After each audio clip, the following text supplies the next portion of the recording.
Deep seek और क्वेन, कृत्रिम बुद्धिमत्ता यानी कि एआई की दुनिया के सबसे नए एलएलएम।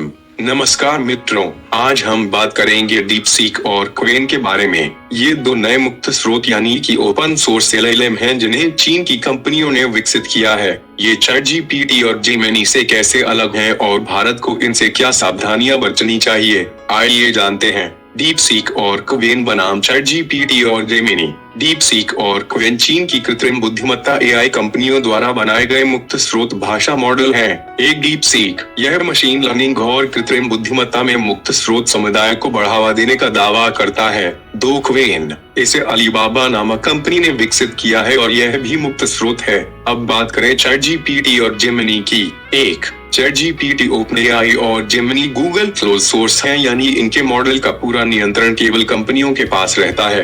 दो, इनके डेटा प्राइवेसी और सुरक्षा मानक अधिक सख्त होते हैं। तीन, ये अमेरिकी डेटा सुरक्षा कानूनों के तहत आते हैं जिससे उपयोगकर्ताओं को कुछ हद तक सुरक्षा मिलती है। लेकिन डीप सीक और क्वेन मुक्त स्रोत होने के कारण कोई भी इनका संशोधन या मॉडिफाई कर सकता है। इससे डेटा चोरी और गोपनीयता उल्लंघन का खतरा बढ़ जाता है। भारत के लिए क्या खतरा है? चीन की सरकार डेटा निगरानी और जासूसी के लिए कुख्यात है। एक, यदि कोई भारतीय संस्था या सरकारी विभाग इन मॉडलों का उपयोग करता है तो संवेदनशील जानकारी चीन के सर्वरों तक पहुंच सकती है। दो, भारत में साइबर सुरक्षा नियम कड़े हैं लेकिन मुक्त स्रोत एआई मॉडल्स की निगरानी करना कठिन होता है। तीन, चीन की कंपनियां अपने सरकारी नियमों से बंधी होती हैं जिससे भारत का डेटा असुरक्षित हो सकता है। भारत को क्या करना चाहिए? स्वदेशी एआई मॉडल को बढ़ावा देना।